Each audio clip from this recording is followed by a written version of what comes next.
Dana Allmond. Dana is a mother, wife, veteran, retired lieutenant colonel, and a graduate of the Military Academy at West Point. She is putting family and Arizonans first by testifying most weeks at the state legislature to keep the state focused on shared public values. Dana, tell us about yourself. Thanks, Larry. It's a pleasure to have this opportunity to speak with you today. I'm inspired by your perseverance and enthusiasm to fight to save our precious democracy. And I want to join you today. And you know, we are in this fight together. I will do my very best to take our anger. We have a lot of anger about political opportunists who fight to strip away and block our fundamental democratic rights. We want to channel that anger and disgust into focusing on our shared public values. So now we must stop those who promote the fantasy that the January 6, 2021 insurrection at the US Capitol represents reasonable political discourse. Thanks so much for getting those signatures through eQual and those paper petitions, which led to my certification on the 2 August Democratic primary ballot. That is so awesome. Great day for our campaign. I'm a mom. My 4 children and Arizonans are always at the top of my mind. I want all of us to have a brighter future across all our communities. I especially want to live up to my father's and grandfather's legacy of public service. The Allmond family does not back down from a fight to protect the life, limb, health, and welfare of others. This is a very emotional time for my family and me. My father, LD17 Allmond, just passed away, and his funeral was this past Saturday. He was a veteran and retired Army Lieutenant Colonel with over 28 years of combined active and reserve service. He was a very strong advocate for empowering African-American officers to realize their full potential in the military. He influenced many officers, many reaching the general officer ranks. My grandfather, Calvin Percy Allmond, was an admired businessman and a phenomenal, effective civil rights leader in Alawite County, Virginia. He was a legend in his community. He ran for the Virginia House of Delegates twice in the early 1970s. He ran for sheriff. He was the president of his county NAACP chapter, just to name a very small portion of his legacy. He was only 49 in 1978 when he died, and I was 6. So with all of this at the top of my mind, I am Dana Allmond. I'm a Democrat, and I'm running for the Arizona House of Representatives for LD17. As noted, I'm a veteran, retired Army Lieutenant Colonel, and a 1994 West Point graduate. I take the West Point motto, duty, honor, country, seriously. I hold the West Point Cadet Honor Code dear to my heart. The code says a cadet will not lie, cheat, steal, or tolerate those who do. My oath to defend the Constitution against all enemies, foreign and domestic, did not expire or vanish when I retired from the Army over 5 years ago. My more than 23 years of active duty service makes me uniquely qualified and prepared to become a lawmaker because I do not back down from a fight. Arizonans, we do not back down from a fight. We will keep going. And I know I will keep going until I literally lose my life, and I'm serious. We are people of action, putting my family and Arizonans first. I testified 7 different weeks on 14 different bills at the state legislative committee hearings to keep state legislators focused on the shared public values of Arizonans. My favorite story from testifying was when my friend Mary, a fellow League of Women Voters of Greater Tucson member, attended the League Lobby Day in February. We went together, we carpooled up to the state capitol. I asked Mary if she would testify with me at the State Senate Judiciary Committee hearing. She politely declined. However, after hearing some other members of the public present their very illogical testimony in regards to SB 1049, which places teachers, schools, and school districts in legal jeopardy for living up to their profession, she made a deliberate path to the podium and provided her objections. It was awesome. It was awesome to see. I took video. At one point, the committee chair had to calm her down as she stood her ground against the state senator, Vince Leach. If you have not seen the video of her testimony, you've got to see it. I care about many things, but my top priorities are protecting human and civil rights, starting with voting rights. As we know, without voting rights, the rest of what we care about simply doesn't matter. Two, I care about restoring K through 12 education budget so our children receive a quality education and our educators are treated with dignity and respect. Three, improving mental health care quality and access across the state to reduce the burnout, fatigue, and trauma exacerbated by the pandemic. Four, ensuring federal dollars make it to the many infrastructure projects needed to make it safer for Arizonans. But the overarching fight is to restore honor and integrity to state lawmaking. And yes, I'm one of the 5 veterans that resigned in protest from Senator Sinema's Veterans Advisory Council. And I have stood up against Representative Mark Fincham. He's still a clear and present danger to Arizonans. I just want to share a little bit more about myself. As I said, I'm a mother of 4. My oldest daughter is a freshman at Ithaca College in New York. She's majoring in musical theater. I have triplets who are in the 4th grade. Notably, they were born on 11/11/11, and they will turn 11 this year. I'm a wife, and my husband is a physician assistant who works in the emergency department at the Tucson VA Hospital Emergency Department. He is a native of Tucson, Arizona. He graduated from Amphi High School. And this month on the 22nd, we will celebrate our 22nd wedding anniversary. I see myself as a protector of life, limb, health, and welfare of Arizonans. I'm a public servant and future Arizona state lawmaker. Again, my oath to defend the Constitution against all enemies, foreign and domestic, did not expire or vanish when I retired from the Army. I will not stop until all Arizonans have access to all opportunities that our great state has to offer. So I'm inviting you today to join my campaign on our quest to create a brighter future for all Arizonans. We are in this together. You can go to my website, allmondforaz.com, to read more about me and my campaign. I'm asking for your vote. You can donate, hold a house party. I have an awesome campaign manager, Jim Lombardo. He's on this call right now. But I need more members of my campaign staff, especially a field organizer. Now that we've crossed that great milestone to get on the ballot, we've now get more laser focused. We got to knock those doors. We got to focus on fundraising. We got to get those lit drops done and phone banking. You can follow me on Facebook at Allmond for AZ, also on Twitter and Instagram. So definitely get on there and share and retweet my posts. So I do want to share at the end of this, I'm so excited to be running for office with Mike Nickerson, who is running against Senator Vince Leach, and Brian Radford, who is running for a district house. And we need to know that there are 2 open seats in the House. So our time is right now to flip the state legislature blue. We are fired up and we're focused on the facts. We're going to focus on what Arizonans want. We're going to focus on our shared public values. Mike, Brian, and I see it. Arizonans will win together in 2022. So thank you so much for this time.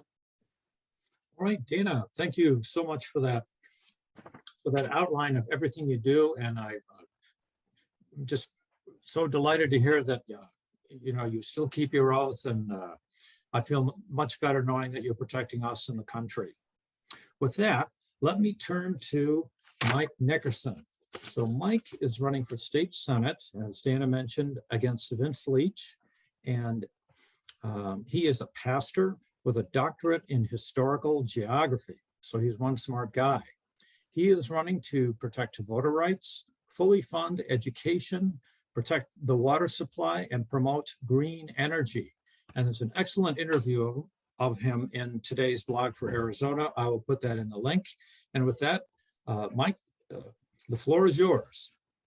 Well, after that introduction, I mean, do I need to say anything? That encapsulates a lot of what is important to me, but there are other things you need to know.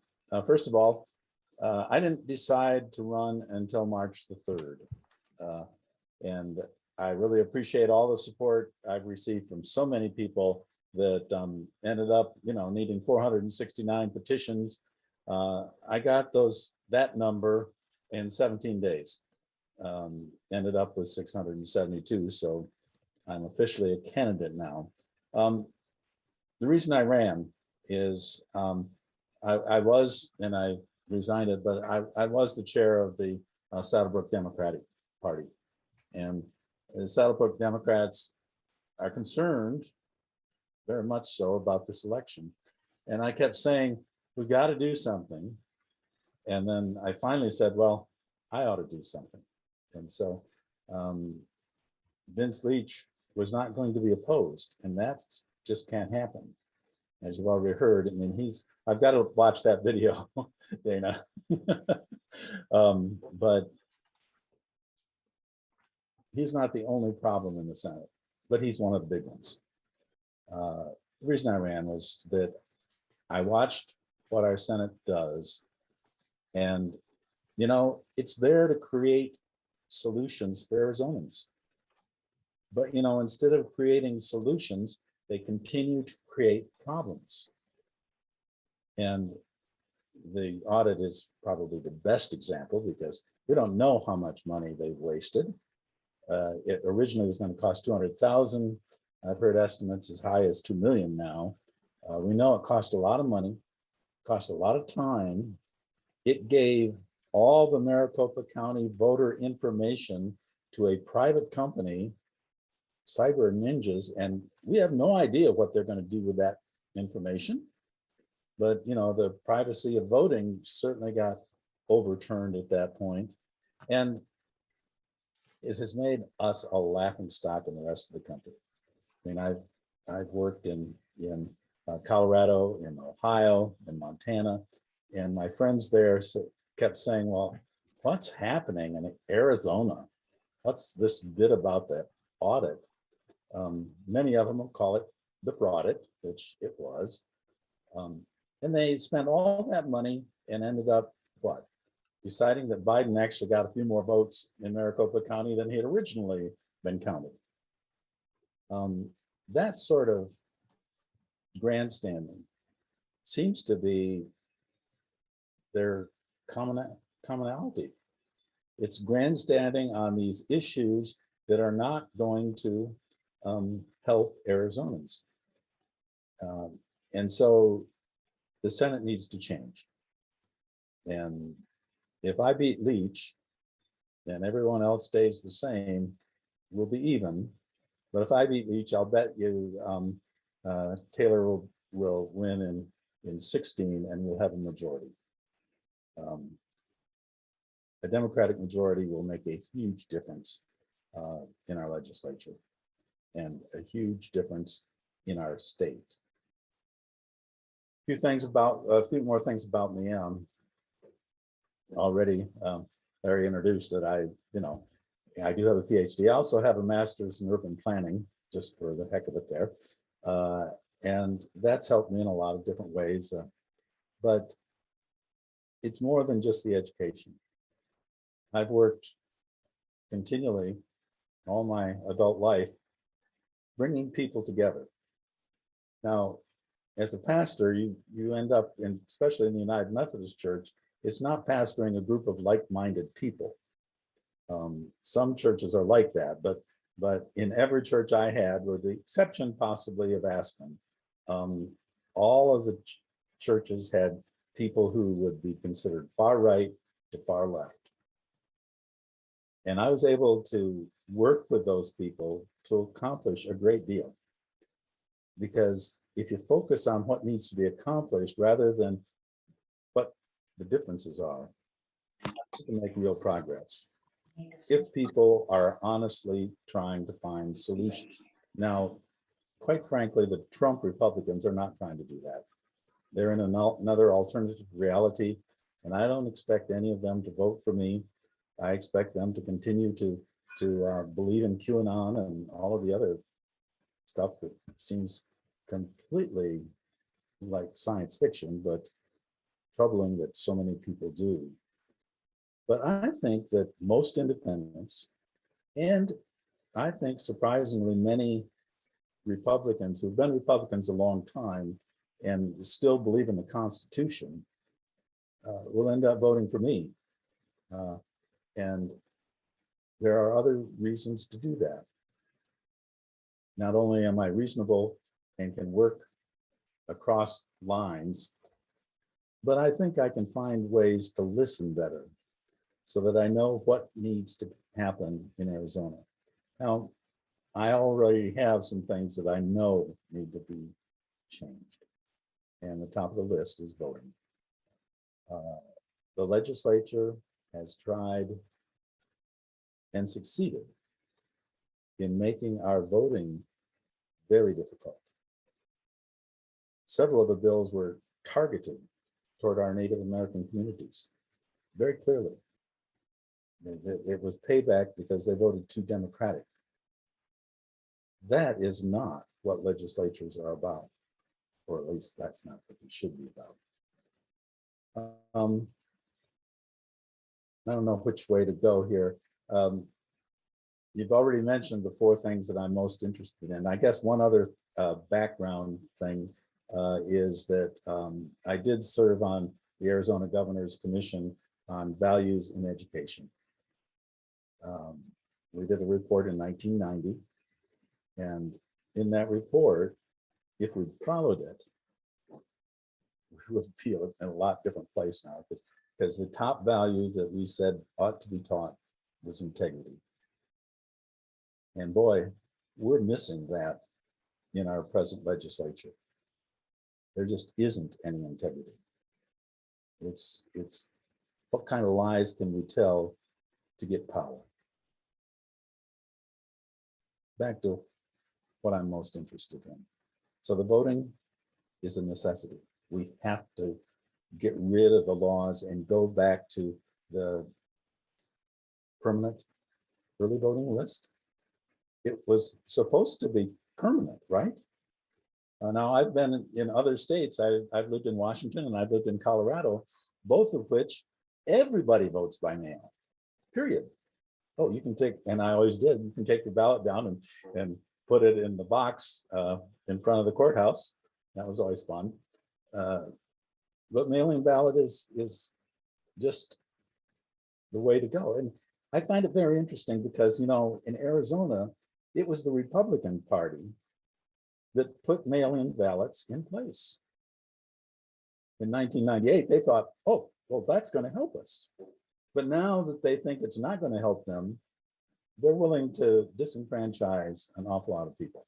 Enough about that. Voting is so important because, as Dane has already said, without that, the rest of the system doesn't work. It doesn't work. Education, public education is hugely important to me. After my parents were divorced when I was 10, my mom raised 5 kids on $5,000 a year working at a local medical clinic as a cashier. It was not easy. I would have not even had any chance at higher education if it hadn't been for the very good public schools we had in our state. It wasn't Arizona. Public education is essential for people, especially those who lack the means to go to private schools. And it has always been the way for people to better themselves and use all of their talents. And yet it is under attack. And it is under attack more from Vince Leach than any other person. On his website, he says he supports education. But he was on one of only 6 senators. Even 10 Republicans voted for the waiver, but Leach did not. And his reasoning was that, well, you know, I really believe giving the money to students, not institutions and buildings. So his quote was, we should just give all the money in student vouchers. But you know, a voucher is no good unless you give it to an institution. Brian Redford is a former associate deputy warden in the Arizona Corrections Department. He was a case manager and counselor working with mental health offenders. He has worked as an educator focusing on special education of elementary school students. And he's the proud foster parent of 4 boys. Brian, the floor is yours. Okay, thank you, Larry. Good afternoon, everyone. I'm Brian Redford, and I am a lifelong Democrat running for the Arizona State House in District 17. A little bit about myself. I was born in California. I was raised in Ohio, public educated my entire life, so public education did me very good. I am a graduate from Kent State University. I have a Bachelor of Science in Spanish translation. So, yo hablo español. I speak Spanish and English. I'm bilingual. Nearly 20 years ago, I decided to move to Arizona, and I found a love for teaching. People go into the job saying they have a love of teaching. Yes, that is true. I also served several years in state service with the state of Arizona, the Arizona Department of Corrections. I was an officer, case manager, supervisor, working up to associate deputy warden. I spent several years working with mental health offenders, and I'm also a proud foster parent, and I'm thankful to make a difference in our foster care system. There's nearly 19,000 kids waiting in foster care, and they're in desperate need of foster parents.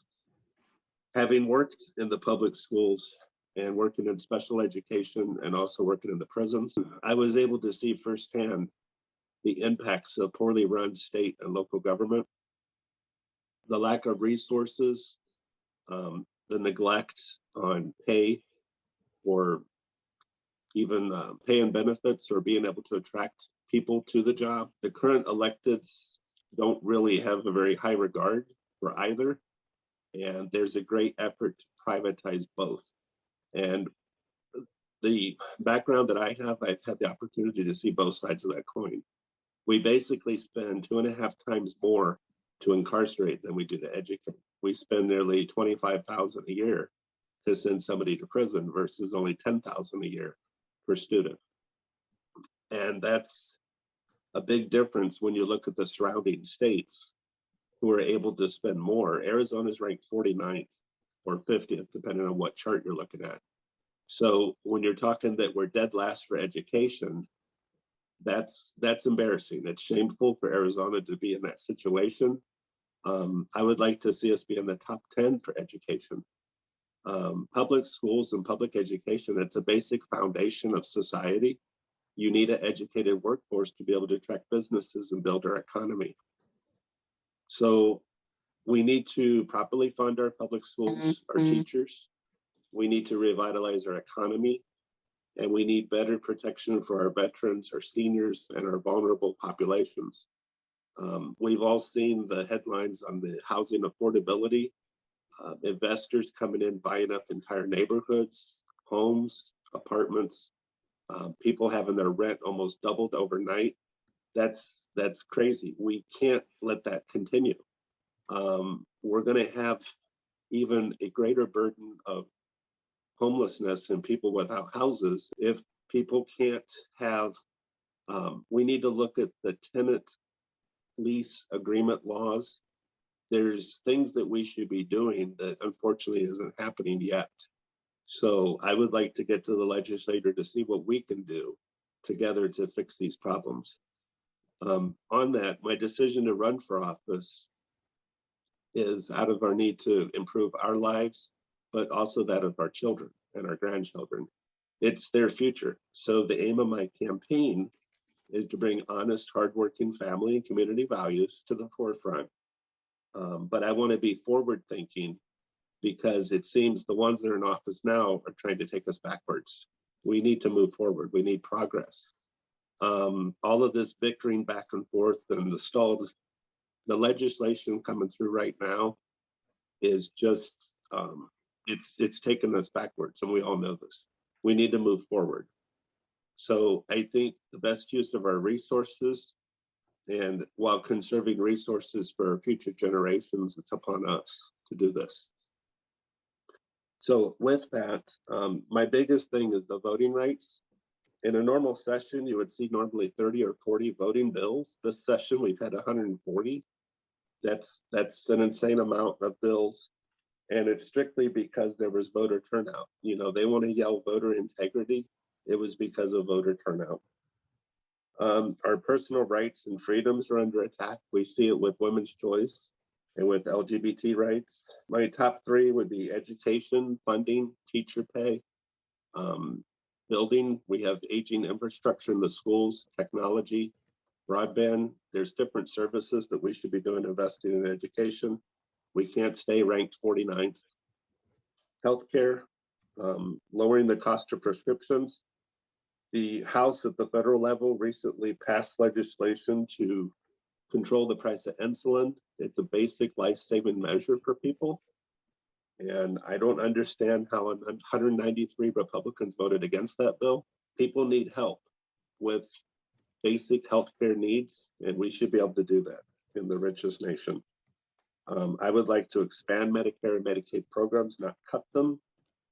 My third priority is water. We all know there's a water scarcity issue. We do live in the desert.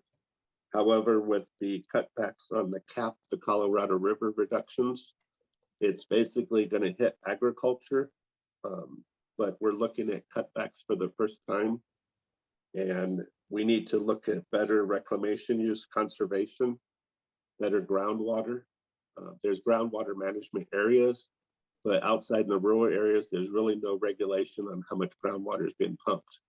We need to look at some serious legislation to help look for more resources, but to use wisely what we have and to become smarter at what we're doing to make water more resilient. So flipping the Arizona legislature blue in 22 requires us to work together. We need a strong, level-headed candidate who's going to stand up for every member of our community, regardless of who you are or who you love, from supporting small businesses to tackling the water scarcity issues, from fully supporting public schools and working to support affordable healthcare. I'm that candidate. So join me today so we can bring a brighter future tomorrow. I will work every day and stand up for our families, our veterans, and our teachers, everyone in our communities. I will finally bring the leadership we deserve to District 17 because all that matters is us. I thank you for listening to me today so that I can listen to you tomorrow as your new state legislature. Thank you. Thank you very much, Brian. Well, let's open the floor up for questions. You know how to do it. Just pull your mouse down to the reactions button and click on raise hand, and I will call on you.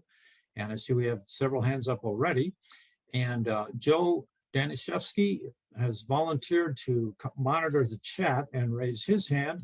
So if you want to ask a question in the chat, Joe D will convey that for you.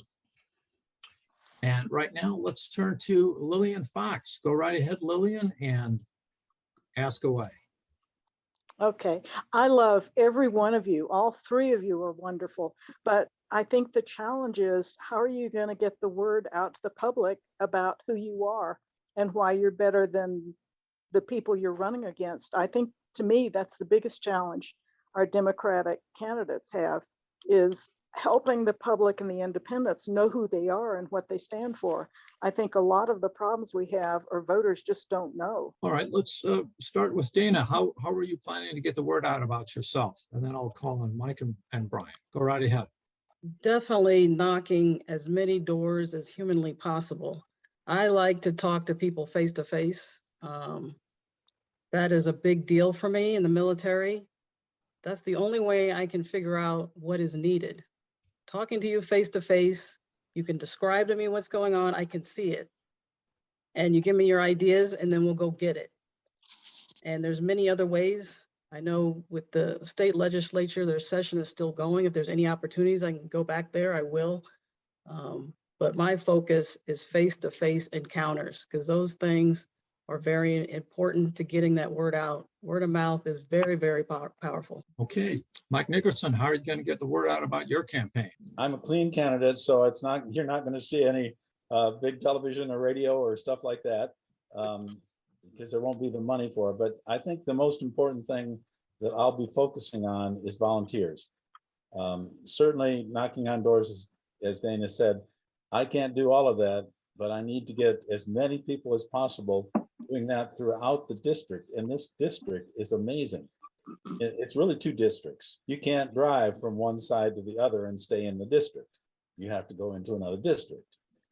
So I have to have a lot of people in both districts working for that, and also try to use the internet and social media as much as possible to get an efficient, low-cost campaign to all the people. I will be focusing on getting volunteers to walk in all parts of the district, which is a big district. And like I say, it's really two districts. Thanks, Mike. All right, Brian, how are you going to get the word out about your campaign? Like Mike and Dana are saying, it's basically being face-to-face conversations with people as much as possible. I'm a traditional candidate. I'm doing traditional fundraising, but we don't have the budgets to do big television and radio spots. So we are a grassroots campaign. We are the grassroots of the grassroots. So we are going to cover this district. We are going to turn over every rock, every nook and cranny. But she's correct. We basically, our district makeup now is almost a 30-30-30 split. So we have between Republican registered, Democrat registered, and independents, it's almost a third of the pie, each way you look at it. So to win, we need to pull in those independents, and we need to pull in those Republicans that are more level-headed, more common sense thinkers. And we know who they are. They're our friends, neighbors, and family. So we need to start having conversations early to convince them, hey, this is the way to go. I know that the toxic environment we're in, a lot of people don't even want to get involved in politics. It's voter apathy. So now that our signatures are in, now that we're completed, we're, as candidates, are going to be doing get out the vote drives to motivate people to, one, turn out to vote, bring your friends, families, neighbors, bring the whole neighborhood. At the end of the day, there's no red and blue bridges or roads. It's us. It's us as a community. So we need to get back to working together as a team and driving down the middle of the road so we don't go too far off the left or too far off the right. We need progress, and we know this. We can't keep spinning our wheels. 49th is not good for Arizona. We need to move Arizona forward, and we'll do that together. All right, thank you very much. Susie Anderson has a question. Go ahead, Susie. Yeah, this is mostly for Brian. In this weekend's paper, there was a letter to the editor saying, oh my goodness, what the answer to our problems with not having enough water is to privatize. You know, okay, give the school money to the kids in vouchers. What do you say to somebody like that who is so out of touch with the reality of water in the desert? That's the problem. A lot of people are voting emotionally rather than rationally, and we need to get back to being rational. We know we live in a desert. We know there's issues with water. It's going to continue. I know the governor recently put together this water agency that he wants to throw $1 billion at, but privatizing water is not the way to go. I don't want to see Nestle Water or any private company coming in here because it'll just raise our water rates. We know that. We need to keep it affordable for people. We need to keep clean, safe, potable drinking water for people. But at the same time, we have to, our farmers, our agriculture, we have a lot of cotton. So we need to look at ways of getting crops that are more resilient, more drought tolerant, that use less water, less watering methods. I recently attended a meeting with the Arizona Water Association. They're working on some new technology. It's almost like drip irrigation for the cotton fields rather than the open ditch irrigation. And that's what we need to look at. We need to look at doing things smarter. It doesn't always mean spending a whole bunch of money and throwing money at the problem. It's just working smarter. Let's find new ways of doing things where we can conserve resources and use what little resources we have smarter and in a more managed way. And I think we can get there, but we need a new legislature to do that. Okay, Dana and Mike, did you have any thoughts to add? One of my things is each time that I hear something about vouchers or outsourcing and whatnot, I just hear just how many times can we count the ways of stealing taxpayer money? When I hear privatization, I get very angry because we know what that means. So that'd be the bottom line for me. We have to stop allowing the legislature with Ducey. I know he's on his way out, but when I heard his State of the State address, I just wanted to, I wish I could have gone. I was outside the Capitol doing the watch party, but I really wanted to go in there and give him a piece of my mind. But all I heard, and I was interviewed outside, all I hear is counting the many ways that they want to steal taxpayer money. Okay, Michael, do you have any thoughts on that? Well, to follow up with what Dana just said is, it seems to me that Republicans who used to say they were fiscal conservatives have lost all sight of that. They constantly decrease taxes for the rich and use our money for private enterprises. I mean, that's especially true of the schools. And I know we started with water, and maybe I can say something, but with the schools, those, the charter schools and the private schools and all, they don't get audited. They can choose their own auditor. I shouldn't say they don't get audited, but they don't get audited like our public schools do. And that's a really bad situation, and any business person knows that. And the same thing with water. If they start privatizing the water, we will not have water soon. I mean, it's just like when they privatized the electrical grid in Texas. Look what happened. People paid huge amounts of money when things didn't go just right. And what was the response? Oh, well, that's just the market. Well, some things don't respond well to the market. Two of those are water and education. Those are community activities. They should be community funded, and our taxes should go to them, not to private enterprises which take advantage of those needs. Thank you, Mike. Let's turn to Joe Danishevsky. Go ahead. Yeah, we've got a question from the chat room, and it's from Paul Stapleton Smith. Thank you, DGT and candidates, for today. His question: what are the commitments of each candidate on actively supporting unit organizing in Arizona? Will you walk picket lines, for example, if called upon? Dana, take it away. All right, so I have gone to picket lines. There was a strike at the Phoenix airport last year, and I was so angry up there. You can hear a lot of anger in my voice, but I went up there in support of the HMS host, Unite Here, with their strike. And I know that they made some great efforts in their fight for workers' rights, good pay. But I welcome to go to another one. I have done press conferences downtown Tucson. The press conferences that we did were fighting for expansion of Medicare and lowering prescription drugs, focused on Sinema, making that a priority as she had promised. So I will continue to do those things, go to press conferences, picket, I'll do what it takes. Thank you. Brian, did you have anything to add? Yeah, no, I totally support labor and the ability to negotiate for wages. I just recently saw that the Amazon up in New York, they were successful. That's a big step. We've had a couple of Starbucks here in Arizona that have gone that way. It's just a drive that labor has to help lift wages, because we see for-profit companies aren't lifting the wages like they should be. They lift the wages for themselves, but not for the workers.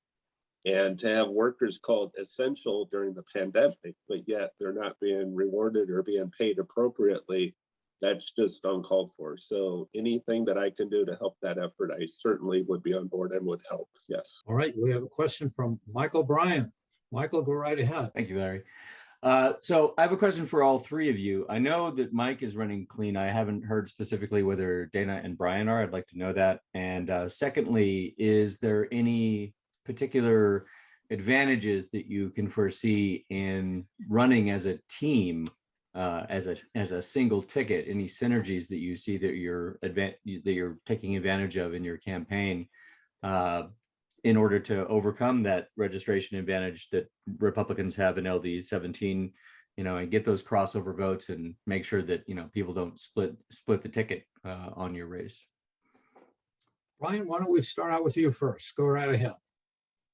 Okay, yeah, I certainly agree. I know the other side, there's 3 Trumpian type candidates that are doing that as a consolidated ticket. It would certainly show unity as a team.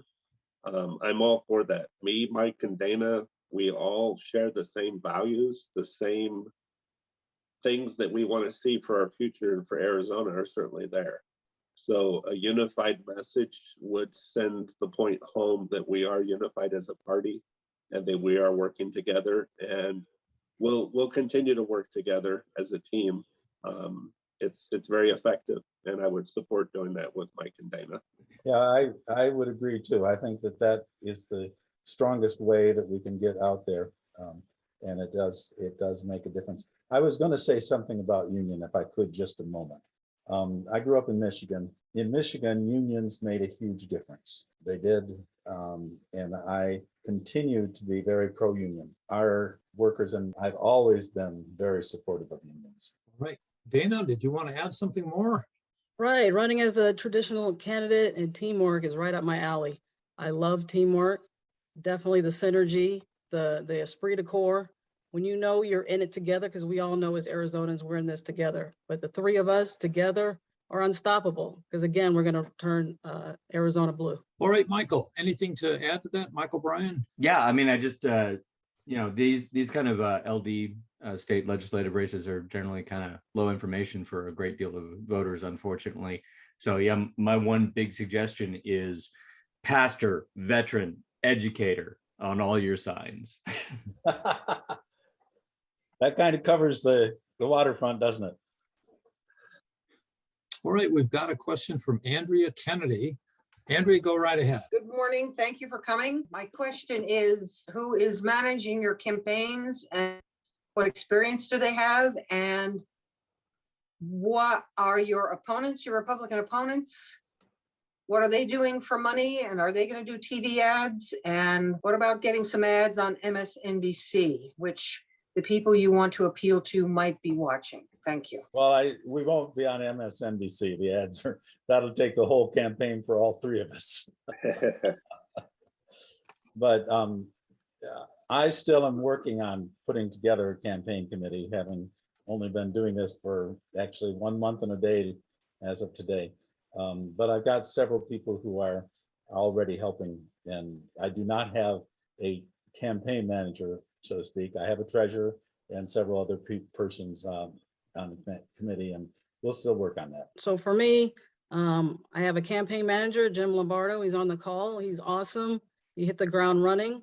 It's this first time as a campaign manager, but you wouldn't know that for his organizational skills and enthusiasm and his great ideas. Definitely need to expand the team and would love to have help with that. And ads, no, we can't do MSNBC. I've been on MSNBC, done some live interviews, but no ads.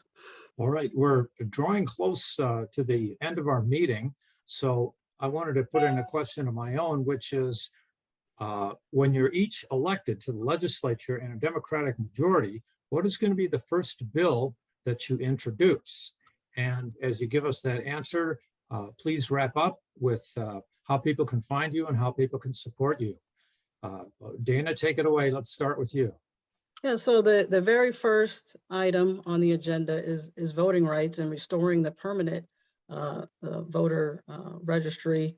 Don't understand why we want that. Well, I guess we do understand why the legislature took that away from us. But again, if we don't have voting rights, we can't get after all the other things that we care. My parting words are, I've been asked, what are you going to do on day 1? And I tell you, I'm on day 0. I'm working on fixing things now. When you present a problem, I'm trying to find out what information I need and we go after it. I'm not going to wait till I'm in raising my hand in the seat, but we have to work on this now. All right, Brian, what's the first bill you're going to introduce, and how can people get in touch with you and support you? For me, like Dana, it's voting rights. That's our -- 1 priority. And education. We have to fully fund our education. Our schools and our teachers need us. We need full funding. It's a foundation of society. We have to have public schools. And to join us, I'm at Radford for AZ. That's Radford, FORAZ.com. You can also find me on Facebook, and I'm also on Twitter under Brian Radford AZ. And I'm a traditional candidate, so donations are welcome, volunteering is welcome, phone banking, phone calls, postcards, the whole 9 yards. We are the grassroots campaign. We're trying to get this off. We're going to cover this district. Every stone's going to get turned. All right, Mike, what's the Well, first? that shows how much of a team we are. It's going to be voting rights. If you read the article on the blog this morning, you know that that's what I'm leading with. We have to change things. And they just keep getting worse. So I don't know which one we want to repeal first, but you know, most recently they've got this citizenship thing. Do I have to take my birth certificate? I don't know. You can find me at Mike Nickerson for AZ. That's FORAZ.com. Also, I'm on Facebook and Twitter. And since I'm a clean candidate, please go to the Secretary of State Equal site and donate $5. I need $245 donations. So that's the priority right now, of getting those donations so that I qualify as a clean candidate. All right, Jody, you've got your hand up. Is there something you wanted to add? Yeah, I have one other question in the chat room. This is to Michael Nickerson. You're running as a team, but your 2 other teammates are running traditional. What advantage do you think running clean might be? Well, I don't know that it is an advantage. I've always felt that our system cannot be run. We should not buy elections. And neither of my teammates are going to be buying elections with the amount of money that they'll raise. But it's more of a statement of principle for me, and I won't go into it. That it goes back to 1970 when I was a congressional intern, and they said then finance campaign was the issue, and it's still the issue. So that's why I'm doing it, not for some sort of advantage. And I think we can be a team. It's not like anybody's going to raise enough money to be on NBC every night as an ad. So I hope that answers it. Great. And that question was from Jeannie Christie. Okay, I see one last hand up from Lillian Fox. Lillian, do you have something quick for us? Yes, I wanted web addresses. We got Mike's, but for Dana, I didn't know if the 4 was the number 4 or FOR. It's the number 4, Allmond Okay. for AZ. Thank you. And- Yeah, I'm on Facebook, Twitter, and Instagram. And then there was one more web address I didn't have. Brian, I think. Brian, Yeah. what's your web address? It's Radford for AZ. It's FOR. All right, I'm going to put a link in the chat right now. Let's see if I can master that. Okay, I just put in a link if you want to find all of the contact information for the candidates. It's in the chat. And I regret to say that we're out of time. I would love to give even more exposure to these terrific LD17 candidates. If you want to flip the legislature blue, these are the candidates to work for. And I want to thank everybody for coming, and thank you for all your time. And we will see you next Monday at noon, if not at the happy hour on the 20th. Thanks so much for coming. That's all for now. We'll see you in a week. Thanks for coming to today's meeting of Democrats of Greater Tucson. Bye-bye.